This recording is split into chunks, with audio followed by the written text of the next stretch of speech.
क्या भारत में आज भी तांत्रिक विद्या सच में काम करती है? ये एक ऐसा सवाल है जो सदियों से लोगों के मन में बना हुआ है। आज के वैज्ञानिक और तकनीकी युग में भी भारत में तंत्र मंत्र और गुप्त विद्याओं को लेकर लोगों की जिज्ञासा बनी रहती है। कोई इसे महज अंधविश्वास मानता है तो कोई इसे एक गूढ़ विद्या जो सच्चे साधकों के हाथों में आज भी प्रभावी हो सकती है। लेकिन क्या वास्तव में तांत्रिक विद्या आज के दौर में काम करती है या फिर ये सिर्फ कहानियों और धारणाओं तक ही सीमित है? चलिए इस विषय को विस्तार से समझते हैं। भारत एक रहस्यमयी भूमि रही है जहां आध्यात्मिकता और रहस्यवाद का गहरा संबंध रहा है। यहाँ हजारों वर्षों से योग, ध्यान, आयुर्वेद और ज्योतिष जैसी गूढ़ विद्याओं का विकास हुआ है। इसी के साथ तांत्रिक विद्या भी सदियों से एक विशेष रहस्यमयी परंपरा के रूप में चली आ रही है। प्राचीन काल से इसे साधना और शक्ति प्राप्ति का माध्यम माना जाता था।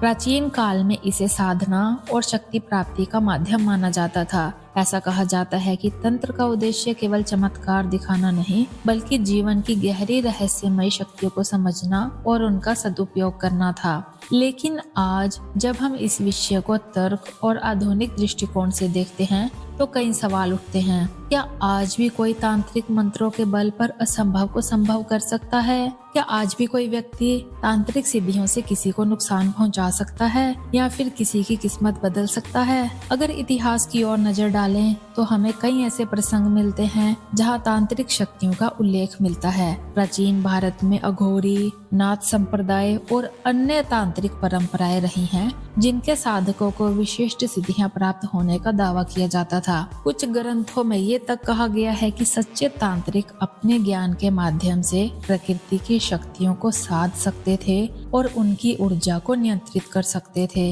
लेकिन असली सवाल ये है कि क्या ये आज भी संभव है? क्या आज भी कोई व्यक्ति इन रहस्यमयी सिद्धियों को प्राप्त कर सकता है? अगर हम आज के दौर की बात करें तो तांत्रिक विद्या को लेकर दो तरह की धाराएं चल रही हैं। पहली धारा ये मानती है कि तंत्र मंत्र महज एक अंधविश्वास है जिसका कोई वैज्ञानिक आधार नहीं है, और दूसरी धारा का मानना है कि ये एक बहुत ही गूढ़ और जटिल विद्या है जिसे सही तरीके से साधा जाए तो आज भी ये प्रभावशाली हो सकती है। आधुनिक विज्ञान की दृष्टि से देखें तो आज तक ऐसा कोई प्रमाण नहीं मिला जिससे ये साबित हो कि तंत्र मंत्र या कोई भी तांत्रिक क्रिया वास्तव में किसी चमत्कारी शक्ति को जन्म देती है।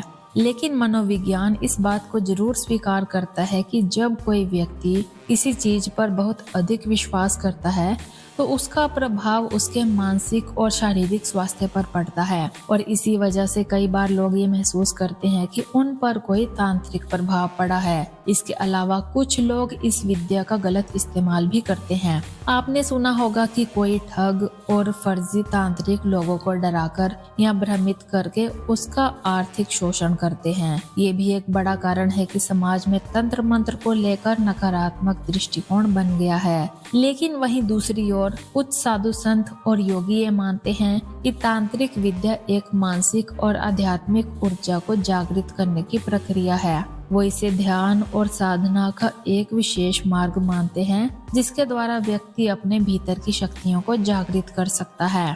तंत्र का एक और पहलू है जो लोगों को प्रभावित करता है और वो है भय यानी कि डर।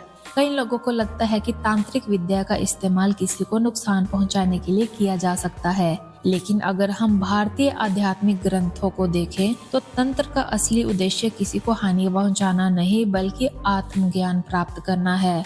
अंत में ये कहना कठिन है कि तांत्रिक विद्या आज भी उसी रूप में काम करती है जैसा कि सदियों पहले कही जाती थी।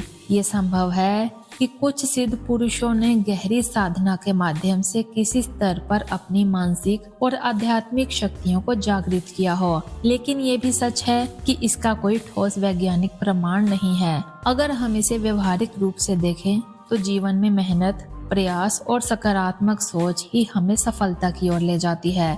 कोई भी चमत्कार या तांत्रिक उपाय जीवन की सच्चाई को नहीं बदल सकता। इसलिए जब भी आप किसी तांत्रिक विद्या से जुड़े दावों को सुने तो उन्हें तर्क और समझदारी से परखें, अंधविश्वास से बचें और अपने विवेक से काम लें। तो दोस्तों आज के लिए इतना ही। ऐसे ही और वीडियोस के लिए हमारे चैनल को सब्सक्राइब करें और दूसरों के साथ भी शेयर करें। मिलते हैं अगली वीडियो में, तब तक के लिए धन्यवाद।